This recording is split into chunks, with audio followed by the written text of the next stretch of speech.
Merci de nous préférer pour vous informer. Bonsoir et bienvenue aux 20h d'évasion Guinée dont voici le sommaire. La CENI se veut rassurante. L'institution chargée d'organiser les élections en Guinée a ouvert ce jeudi le bal de 2 journées de concertation sur le processus électoral. Objectif, permettre à ses partenaires de faire la démonstration de la fiabilité de leur matériel pour la révision des listes électorales en vue de rassurer les acteurs politiques. La CEDEAO disposée à jouer toute sa partition pour renouer le fil du dialogue entre les acteurs politiques guinéens. La représentante spéciale du président de l'organisation sous-régionale a à cet égard rencontré le président de l'UFC et porte-parole de l'ADP et du collectif La Frange de l'opposition qui a par ailleurs appelé à une journée ville morte ce jeudi. Et puis la jeune chambre internationale Conakry Excellence a fait hier, mercredi, l'examen à mi-mandat de ses activités à la faveur de la 2e Assemblée Générale. Un rendez-vous qui a aussi enregistré la venue de 3 nouveaux membres. C'est tout pour les titres. Encore une fois, bonsoir. Politique, les journées de concertation sur le processus électoral ont débuté ce jeudi au Palais du Peuple organisé par la CENI. Ces journées s'étendant sur 2 jours visent à donner la possibilité à Sabari Technologies de faire la démonstration de la fiabilité du matériel et des procédures de WEMAC afin de rassurer les différents acteurs politiques sur la révision des listes électorales.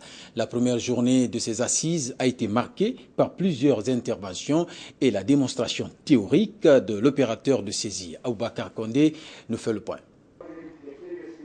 C'est dans le souci d'organiser des élections législatives libres, transparentes et apaisées que la CENI, à la demande du gouvernement, a décidé de la tenue de la présente rencontre de concertation pour informer tous les acteurs du processus électoral en cours. Une rencontre qui a permis à l'opérateur local Sabari Technologies de faire une démonstration théorique de tout le système de fonctionnement de son matériel, un matériel composé du groupe électrogène, de kits batterie et de kits laptop. Toutes les chaînes d'interconnexion de ces différents équipements, depuis l'enrôlement jusqu'à la délivrance de la carte d'électeur, ont été expliquées par le directeur adjoint de Sabari avant de revenir sur le rôle de sa structure.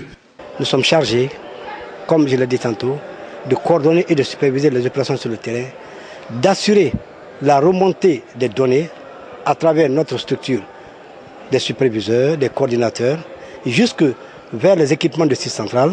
Nous procédons ensuite à un dédoublonnage des données et enfin, après validation des listes provisoires, n'est-ce pas, nous procédons à l'impression des cartes d'électeurs et des listes électorales.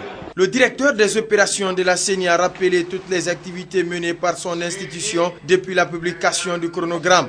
La mise en place d'un dispositif structurel et opérationnel de conduite du processus avec la participation des représentants des partis politiques et des partenaires. L'adoption d'un plan opérationnel des activités du processus électoral. Ce plan permet la définition dans le temps et dans l'espace des différentes activités déclinées dans le chronogramme. Il est le tableau de bord de suivi de tout le processus. Autre activité menée sur le terrain, la mise en place des démembrements de la CENI, la revue du découpage électoral et la formation des formateurs. Toutes ces activités se sont déroulées au dire du directeur des opérations de la CENI en présence de 5 alliances politiques, notamment le FDP et l'alliance RPG Arc-en-Ciel. Cheikh Mohamed Konaté exprime son souhait de voir les autres rejoindre les débats. Nous sommes toujours à l'attente de l'arrivée à notre sein et dans nos groupes de travail, les autres collectifs et alliances qui n'ont pas encore pris la décision de travailler avec nous. Nous le souhaitons ardemment qu'ils soient là. Pour le directeur national des affaires électorales, ce genre de concertation permet de lever toute équivoque sur la transparence du processus électoral en cours. Cette concertation permettra aux acteurs de renforcer la sensibilisation et la communication afin que les citoyens s'approprient tous clairement des enjeux et du déroulement de la révision des listes électorales, aussi des conditions de bon fonctionnement des équipements et matériels de Waymark au bénéfice de la bonne gestion des élections législatives de 2012. Ce vendredi, Waymark procédera à la démonstration pratique appuyée par l'opérateur technique local Sabari Technologies. Restons dans le même sillage pour dire que l'intégralité des données alphanumériques et biométriques n'est toujours pas transférée à la CENI. À propos, le président de l'institution souhaite la réception de ces données avant la reprise des activités sur le terrain. Lucien Camara est au micro de Aboubakar Kondé. Malgré tous les efforts que nous avons déployés en vue de récupérer auprès de la SAGEB l'intégralité des données alphanumériques et biométriques, des 3 801 967 électeurs bien enrôlés dans la base de données des électeurs guinéens de 2010, nous n'avons reçu à ce jour aucune suite favorable de la part de cette société.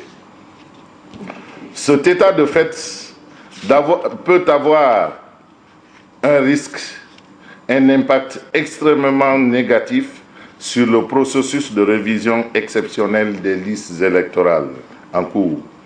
En conséquence, il est impératif que la CENI dispose, avant la reprise de la révision, le fichier SAGEM complet, dans le format et le support souhaités par la CENI, afin que les électeurs détenteurs de cartes biométriques ne soient contraints de se présenter devant les cartes pour se faire enrôler. À défaut de recevoir ce fichier dans le format, le support et le délai souhaités par la CENI, la SAGEM fera courir à la Guinée le risque d'un impact technique et politique extrêmement préjudiciable au bon déroulement du processus de révision exceptionnelle des listes électorales en cours.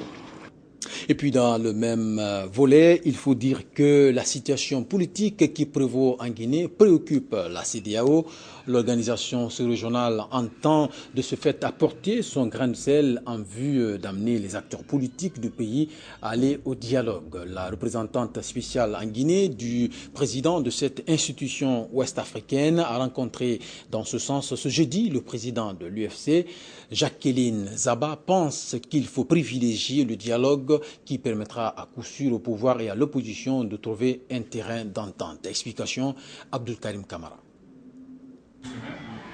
Après le directeur résident du bureau du National Democrat Institute, lundi dernier, c'était au tour ce jeudi de la représentante spéciale du président de la commission de la CEDEAO en Guinée d'être reçue par le président de l'UFC au siège du parti. Toutes ces rencontres s'inscrivaient dans le cadre de l'examen de la situation politique actuelle du pays au regard du dernier développement de l'actualité nationale. Suite à cette nouvelle journée ville morte ce jeudi décrétée par le collectif et l'ADP, Jacqueline Zaba, au nom de son institution, se dit préoccupée par cette situation politique très tendue entre l'opposition et le pouvoir en place. Nous sommes venus écouter M.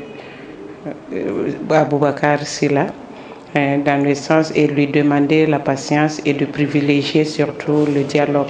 Je crois qu'il est dans de bonnes dispositions et je pense que nous invitons tout le monde à aller dans ce sens de l'écoute des uns et des autres pour que le pays connaisse la paix. Depuis quelques mois, c'est la bouteille à l'encre et on est loin d'un ciel de dégagé. L'implication de la CEDEAO pour la décrispation de cette crise est favorablement accueillie par l'UFC. Mais la principale revendication de l'opposition reste un dialogue franc et la restructuration de la CENI. Nous avons décrit cette situation en indiquant notre ouverture en tant qu'opposition à un tout dialogue constructif, en disant que nous ne réclamons que des élections transparentes pour les législatives à venir et en disant que le point d'achoppement, c'est juste la composition de la CENI. Nous voulons d'une CENI consensuelle, une CENI dont la neutralité et l'impartialité seraient reconnues par toutes les parties afin que les résultats que cette CENI va pouvoir publier au terme de ces élections soient des résultats acceptés par tous. Après l'échec d'un premier dialogue inclusif, l'ADP et le collectif affirment être disposés à aller cette fois-ci autour d'une même table si toutes les conditions d'un dialogue franc sont réunies.